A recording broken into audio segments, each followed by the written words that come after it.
Okay, well, good afternoon, everybody in the chamber and also at home watching on live stream. This is an extraordinary council meeting to discuss the long-term plan, principally. We have no one on Zoom, but we do have apologies from Mayor Clark, Councillor Ludlow, Councillor Broad, and Mrs. Coote. Will someone move that we accept those? Thank you, Trish. Seconded by Leslie. All those in favour say aye. Aye. Against, carried. Thank you. Does anyone have any declaration of interest to make, other than the fact we're all ratepayers? No? Okay, thank you. Before we get into the long-term plan, Councillor Pottinger has given me a question on notice. So for the benefit of everybody else, Rangi, do you want to just repeat that? Okay, thank you, Chair, for allowing this. This morning I sent an email to the Deputy Mayor. Hi Tom, I wish to ask a question on notice, which preempts what's happening now at this afternoon's meeting with regards to what is happening with the implementation of the resolutions from last Friday's extraordinary meeting. The Mayor has taken a month's leave, and I wish to understand how the resolutions will be enacted, especially with consideration to the Mayor's non-compliance with Resolution 8.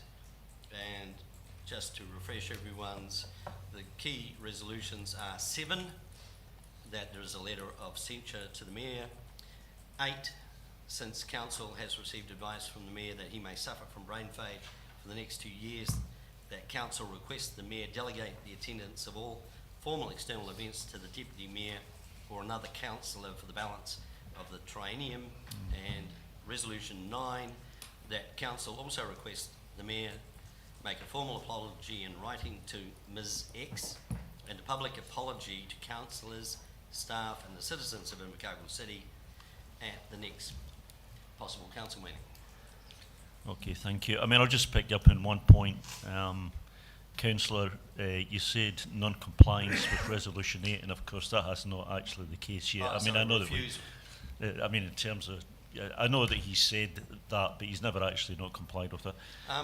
Sorry to interrupt, but does the appearance on the platform on Monday breach that? Say that again, sorry? Does the appearance of the Mayor on the platform media show breach Resolution 8?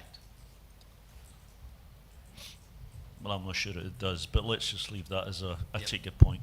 So in terms of the others, the letter has been sent by the Mayor to Ms. X. That happened, as I understand it, earlier this week. I don't know exactly what day. The letter of censure has been drafted by the investigator, as was suggested, and also it was, I think, some work was done on it by Bruce Robertson, but basically it was written by Linda Clark, wasn't it? So that was sent today, actually. I signed it this morning, that was sent today to the Mayor. In terms of the personal apology that he makes to Council and to the public, obviously that will be done the next time he's back, which should be the next Council meeting. Okay, so can I take that as being the fourth week or in July? Yeah. Well, he'll be. I mean, he's going to be away for a month, and I think the next council meeting is at the end of July, so he'll be back for mostly a week before he we have that council meeting. The other one, which is about Resolution 8, I take your point about that show. I never thought of that when I said that. So it's a conversation we've got to have with him when he comes back. Yeah. Yes, Alex. Thank you, Mr. Chair. Just on that, and of course with the platform interview being recognised, will that apology extend to the incredibly disrespectful photograph that the Mayor took the day that those resolutions were passed? No, not one, because he's been asked to apologise for a specific matter, Alex. If you wanted to, bring up that other matter, you would need to. I mean, you could make that a question, another question or notice or something at the time. But he would not, I would expect, automatically apologise for that. There's no reason why he would. It's not part of it's not the question that's been asked of him. But can we avoid getting off track for this meeting? That is not really the reason why we're here. I mean, the question I was asked by Councillor Pottinger was where we were with the resolutions that we made at the end of last week, and we've now run through those and I've explained those.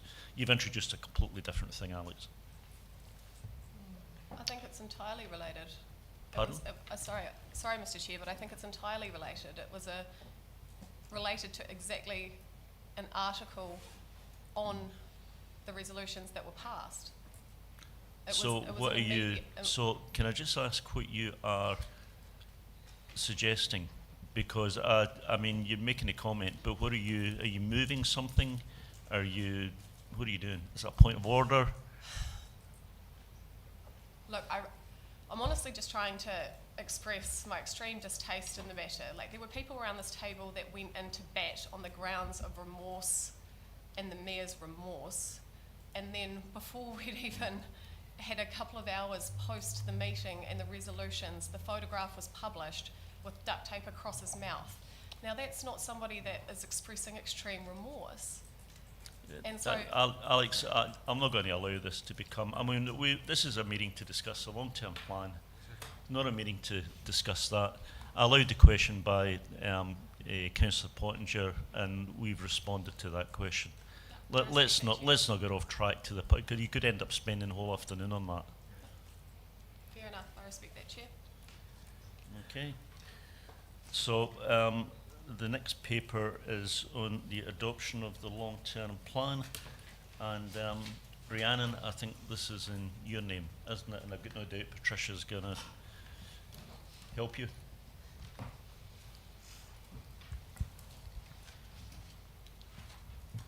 Kia ora, councillors. So, yes, so we are at the point for adoption for the long-term plan, the audit. Okay, use your microphone. Use your microphone. A little bit more. I think that's fine. Is that better? Yeah. Yeah, that's better.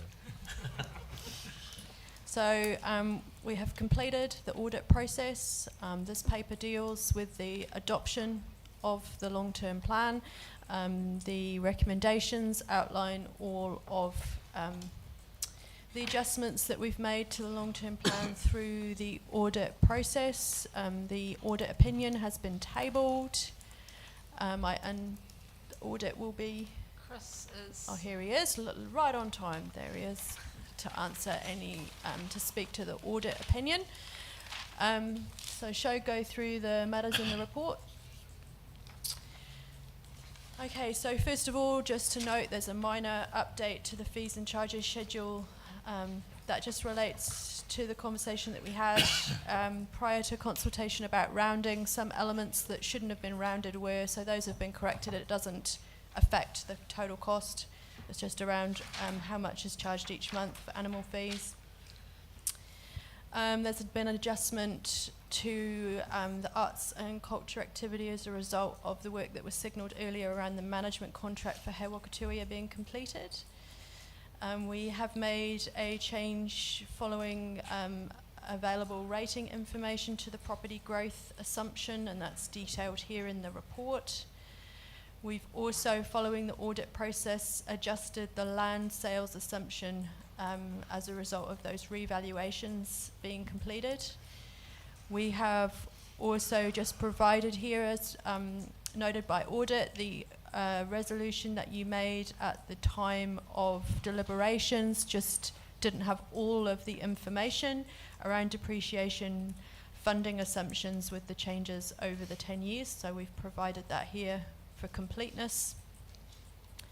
We have also made changes required through the audit process because an indicative letter arrived from NZTA.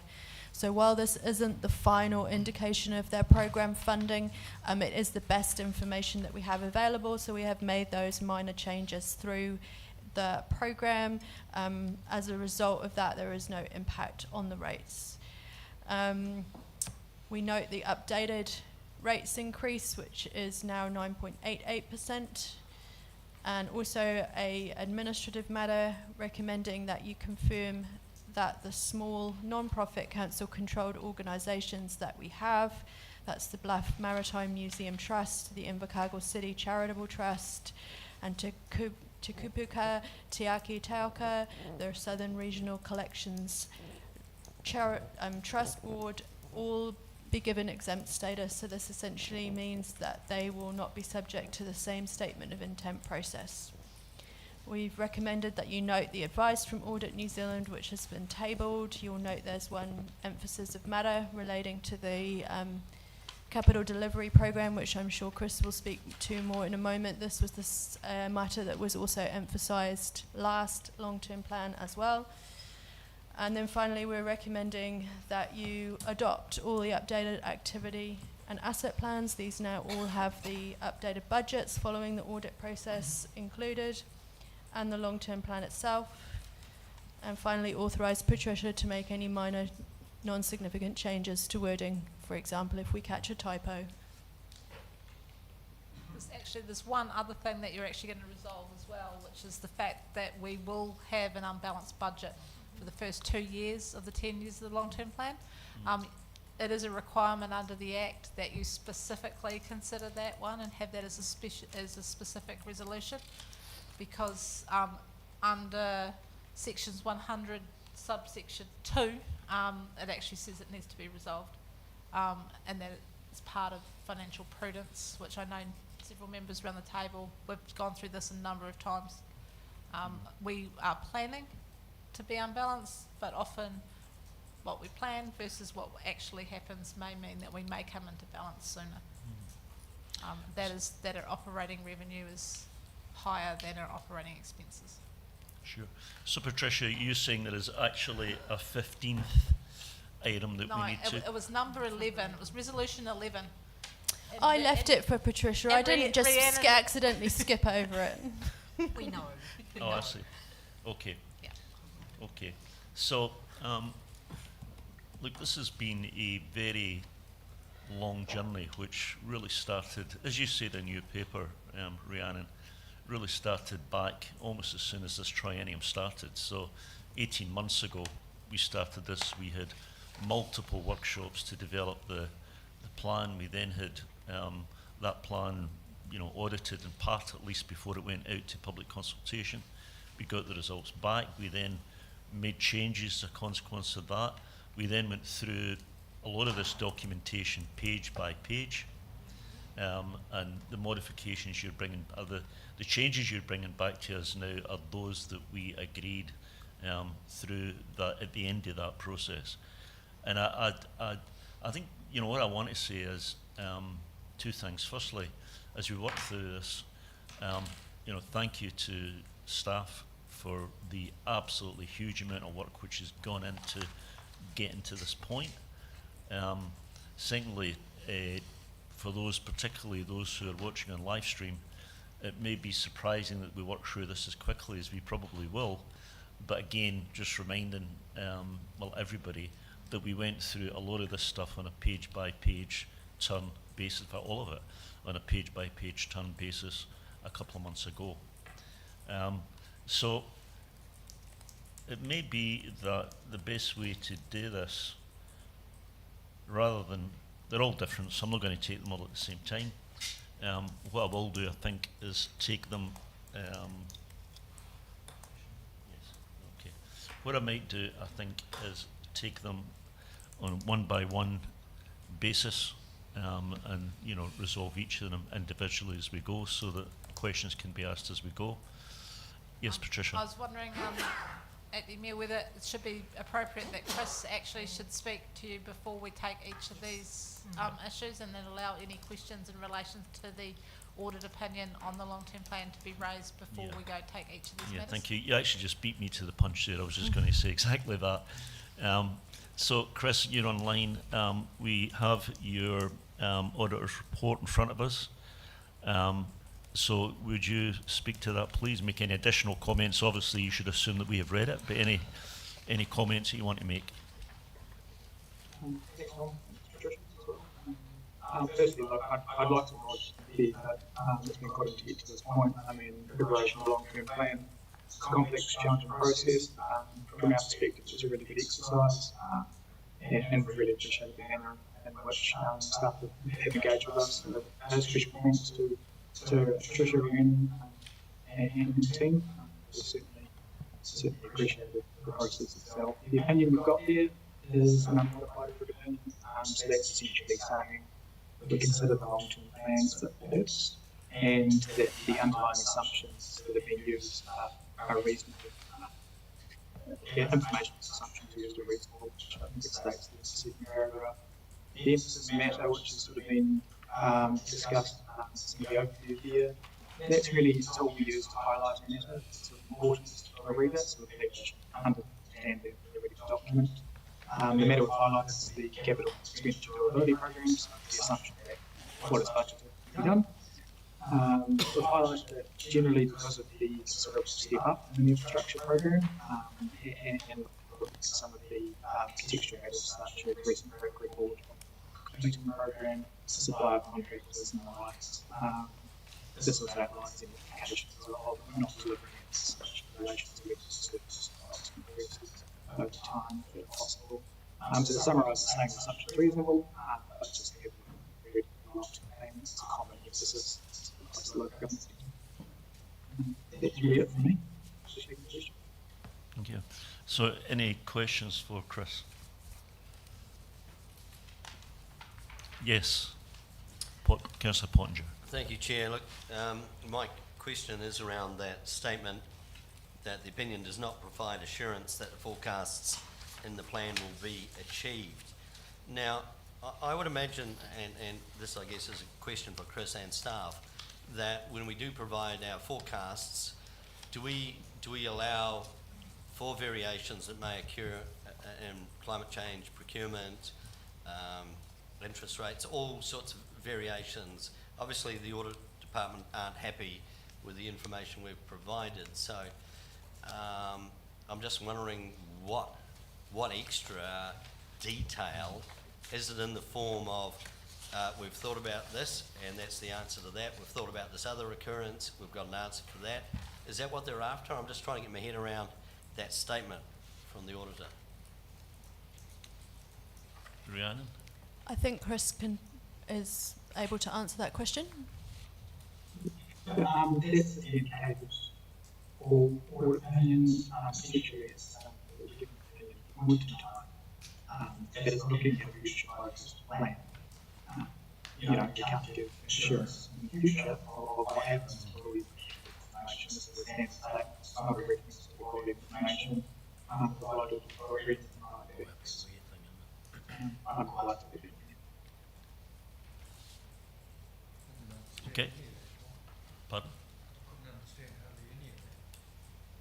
You couldn't hear it, or you couldn't understand? You couldn't Chris, your connection is really bad, so we only got about half of that.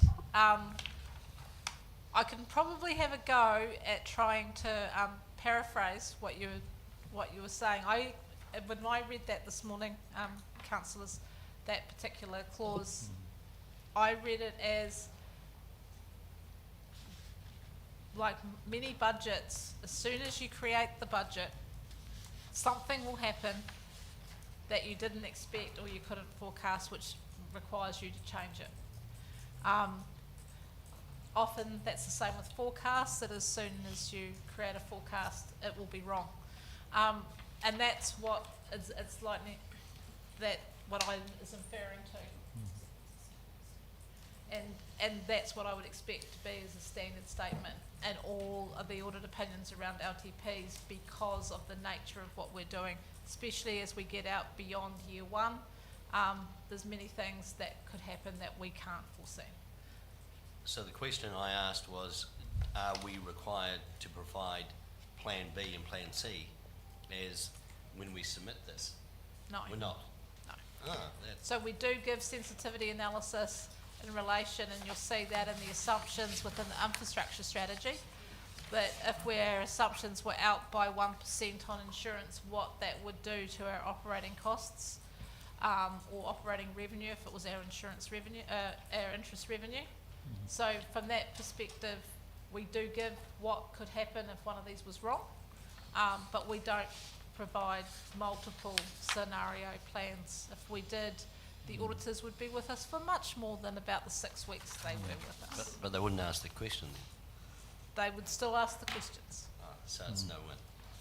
Okay, Chris, could I just ask, you know, obviously Patricia summarised your answer really because we were struggling to hear you, but you presumably could hear Patricia.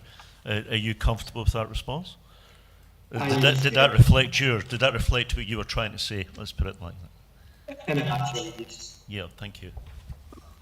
Okay. Leslie. Thanks, Mr. Chair. I just wanted to say that the other thing I heard Chris to say was that the comment was no reflection at all on the information that had been provided by our staff.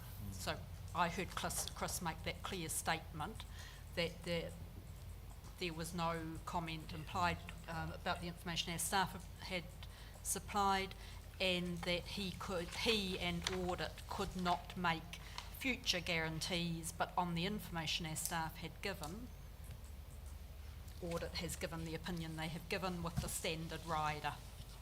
I just wanted to get that extra point in about the information we had provided. Thank you. No other questions? Okay, thank you, Chris.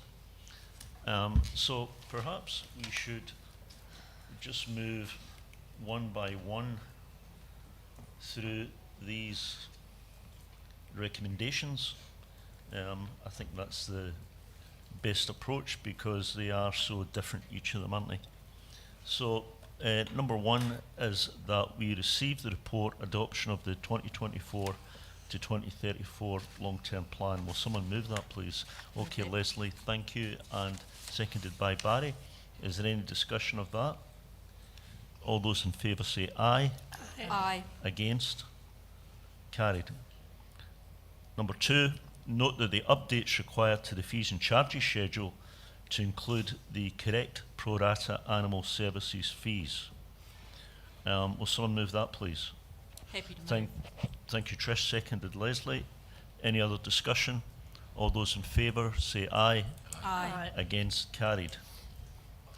Number three, note that the updated management contract with IPAG, including running of Hewakatua to December 2026. This includes a reallocation of $244,000 internal funding and an additional $55,000 funding from rates, a 0.0% increase, 0.08% increase, bringing the total allocated to IPAG of $613,000 for 2024-25 and 25-26, required as a result of omission of earlier funding agreement. Will someone move that, please? Thank you, Trish. Seconded by Leslie. Is there any discussion of that matter? If not, all those in favour say aye. Aye. Against? Carried. Recommendation 4. Note the recommended change to the rateable property growth assumption to 0.5% for 2024-2025 and 2025-2026, then increasing by 0.1% each year until 2029-2030, when it reaches 0.9% and remains at this level thereafter. Will someone move that, please? Thank you, Leslie. Seconded by Grant. Is there any discussion of that matter? All those in favour say aye. Aye. Against? Carried. Number 5. Note that the adjustment to the land sales assumption from 10.5 million to 10 million following valuation information received. So, will someone move that? Yeah, thank you, Peter. And seconded by Barry. Is there any discussion of that? All those in favour say aye. Aye. Against? Carried.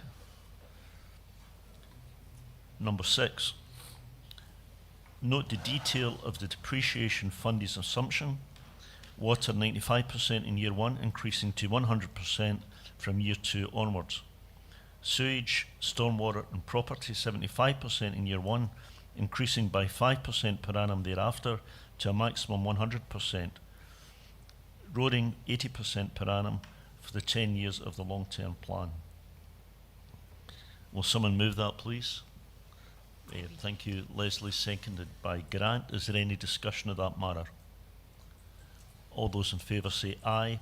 Aye. Against, carried. Number 7. Note the changes to budget required as a result of the NZTA funding allocation indicative letter. No impact on rates. Will someone move that point? Thank you, Barry, and seconded by Trish. Is there any other discussion?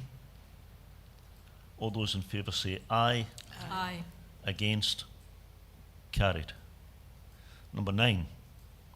Confirm that the following small non-profit council-controlled organisations will have exempt status under Section 7C. The Bluff Maritime Museum Trust, the Invercargill City Charitable Trust, and Tukapeka Tiaki Tioka. Apologies to Evelyn. The Southern Regional Collections Trust Board. I must admit, that's a particularly difficult one, that could be said. Will someone move that, please? Thank you, Ria. Seconded by Alex. Is there any other discussion? All those in favour say aye. Aye. Against, carried. Number 10. Note the advice from Audit New Zealand that we've just received from Chris. Will someone move that, please? Thank you, Leslie. Seconded by Trish. Is there any further discussion of that matter? And if not, all those in favour say aye. Aye. Against, carried. Number 11. Having given attention to the matter outlined in section 100 brackets 2 of the Local Government Act, resolved that it is financially prudent to run an unbalanced budget in 2024, 2025 and 2025, 2026. I'll move that. Oh, did I way, miss Mr. one? Chair. Okay, thank you. Grant is seconded. All those in favour say aye. Aye. Against, carried. Now apparently I missed number 8, and it's the most important one. Thought you were saving it. I was for kind last, of Mr. hoping if I Chair. did it last, it might come down actually. No? Okay. Note the updated 2024-2025 rates increase as a result of the changes outlined in this report of 9.88%. Will someone move that, please, that we note that? Okay, everybody wants to know that one.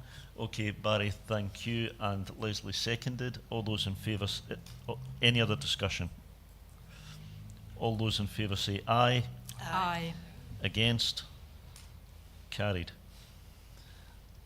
I will say that it is actually better to miss one than say the same one twice, as I did at the meeting a couple of days ago. Have we done number 11? Number 12, thank you. So we are asked to adopt the 2024 to 2034 asset and activity management plans. I'm not going to read all of the A to O, but will someone move that, please, that we adopt those? Thank you, Leslie. Seconded by, Yeah. thank you, Ria. Is there any discussion of those? All those in favour say aye. Aye. Against? Carried. Number 13. Adopt the 2024 to 2034 long-term plan. Will someone move that, please? Thank you, Barry, and seconded by Trish. Is there any other discussion? All those in favour say aye. Aye. I'm sorry, did somebody? Oh, Ian, beg your pardon. Thank you, Chair. Look, mine's a question regarding the LTP and its 10-year forecast of rates. Now, if you look down to from 2031, 32, 32 to 33, 33 to 34, forecasting 3.5% increase. Now, current inflation rate in New Zealand is 4%. I'm just wondering how we quantify that 3.5, considering what's happening in the obviously we've got work that justifies the other rates increases, but standard inflation is what's caught a lot of councils out in New Zealand, and I've been on council long enough, since 2010, and we've been part of 0.5% increases or 1% or 0% that I think may have been done for more political reasons than actual, so I'm just very cautious Right. that we are covering. Right. When you actually used the word quantify, you said, how do you quantify that? Well, it's just how does, when you're looking at inflation and you're assuming that inflation is going to be below 3.5. Okay, Patricia, do you want to answer that question? I'm just trying to find the right page. Page But 5. we have got the inflation rates sitting next to one of the benchmarks. And I don't have it off memory exactly where it is. So I'm just Rhiannon's busy trying to find it as well. If I, from Yeah, so memory- tell what page is it, what page are you looking at? See if everybody else hunting as well. Well, I'm up at 354. I know it sits where all the prudential benchmarks are in the financial strategy, so I probably should be in about page 1500. Okay, go ahead. I'm just about in the right place. From memory, the interest rates in the inflation rate in those last 3 years is actually back at Reserve Bank target of, it's below Reserve Bank target. It's at 2 and 1.9 and 1.9. So that's why it drops off. That's excellent, Chair. I'm And happy it's with that. page number, what page number, Rhiannon? Her board books doesn't want to give her the page number.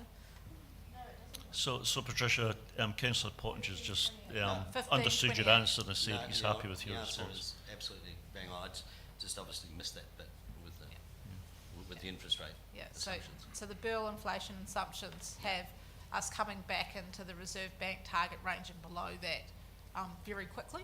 No, that's great. As I said before, I've been on LTPs that, we've done rates increases and stuff that didn't match the science.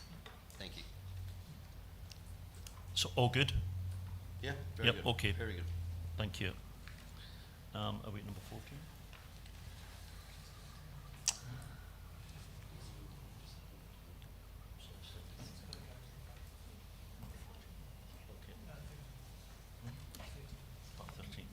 Okay, so we haven't actually voted 13 yet, but we have a mover and a seconder, don't we? So if there's no other question, yes, Ria. No question. Oh, no, it's okay, we've got a mover and a seconder. Okay, yeah. All those in favour say aye. Aye. Against? Carried. Thank you. So it takes us to number 14. Authorise the Group Manager Finance and Assurance to make minor changes necessary to the long-term plan documents for publishing. Can you just clarify, Patricia, when you say minor changes to the long-term plan documents, does that mean anything which we have agreed at this meeting, or does it mean other changes that might come beyond that? It means other changes that might come. There is sure to be a typo in there somewhere. Right. It allows those to be fixed, and just if we find something that doesn't make sense, so words missed out, those sorts of things, we can add them in. Okay, so how would you, just to give us a little bit more peace of mind, how would you define minor? Words spelled incorrectly, words missed out of a sentence. Grammar. Oh, not grammar. I tend not to change. You mean not dollars, not dollars? No, not dollars. Okay. There is potentially something that we're looking at, whether we just need to put something on the CCO pages to say these are draft KPIs as draft SOIs. That's sort of minor aspect. Okay. So given that assurance or explanation, will someone move number 14? Thank you, Leslie. Seconded by Ria. Is there any further discussion? All those in favour say aye. Aye. Against? Carried. So I'm sorry, Bob. No, not to that point. I'd just like to acknowledge the long-term plan presentation. Presentation. I think it's outstanding, particularly the most recent photos that we've had of the opening of the Tuatarium. I think the staff have done an excellent job. Yep. Thank you. Thank you, Trish. So, Rhiannon, have we completed our business with your paper? Okay. So, thank you. So it never took us 2 hours. Now do the rates. Now set the rates. So, do we still have paper 4 to go? Yeah. So we have paper 4, which is setting the rates for the 2024-2025 year, which, Patricia, is in your name. It is. So this is very much also, much like the long-term plan, a very procedural paper which goes through to set, based on the long-term plan, which you have just adopted, and the first year of that long-term plan, which is essentially the annual plan for 24-25, to go through and set the rates as set out in the long-term plan. It does cover it. It's a procedural one in that we do take it, unfortunately, clause by clause again, because it is prone to, if we don't do it that way, it is prone to error, and I don't want to have to come back to you to get it amended again. The rate setting process does not happen immediately. The team will look to set those. It will be applied in the next 2 weeks, just because we have to get systems up to do it and change necessary systems. And we are, in this resolutions, also set the payment dates and the penalty dates for the next years. So it's much informed. Okay, thank you. So, questions of Patricia? It seems there are none. Okay, so in that case, we can take the 2 recommendations separately. The first one being that we receive the report setting rates for the 2024-2025 year. Will somebody move that? Thank you, Leslie. Seconded by Ria. Are there any further discussion on that? If not, then all in favour say aye. Aye. Against, carried. Number 2, having set out rates information in the funding impact statement and revenue and financing policies contained in the long-term plan 24-34, adopted in an earlier paper of this meeting, resolves to set the rates outlined below under the Local Government Rating Act 2002 for the 24-25 financial year, commencing 1st July 2024 and ending 30th of June 2025. Note all rates set out below stated as GST inclusive. Will someone move that, please? Yes, thank you, Ria. It's seconded by Trish. Is there any discussion? Okay, all those in favour say aye. Aye. Against? Carried. Thank you. Thank you, Patricia. Oh, there's a number 3.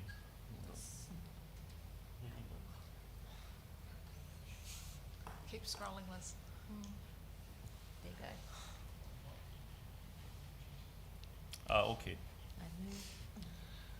So the next one asks us to resolve that all rates will be payable in 4 equal instalments due on the dates that we see below that. Will someone move that, please? Thank you, Leslie, and seconded by Peter. Is there any discussion that matter? And if not, all those in favour say aye. Aye. Against? Carried.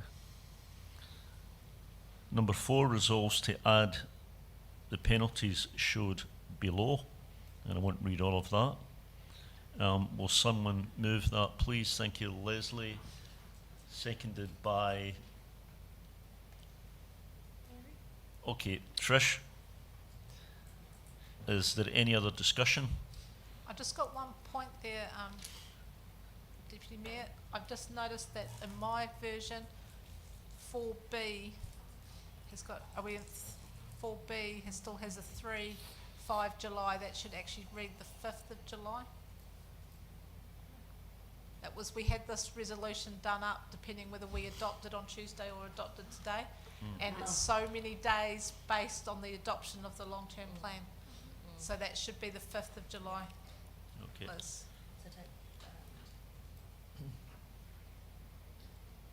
So we're just correcting that now?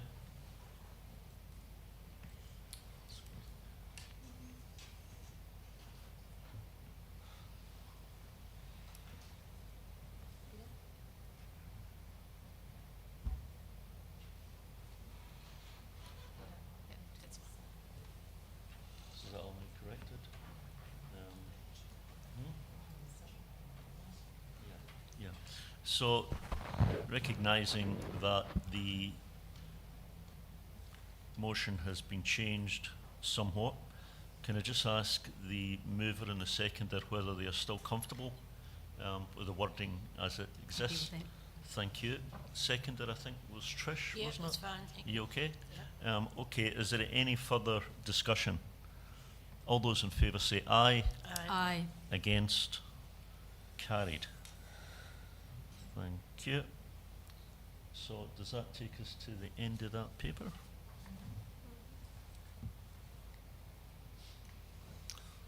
You complete, Patricia? I'm complete. Okay, thank you. So that takes us to the end of the public session. So for those of you who are on live stream, thank you for joining us. We'll now move into public excluded. If someone will move that we do so. Thank you, Peter. And seconded by Barry. All those in favour say aye. Aye. Against? Carried. So, thank you all. Cheers.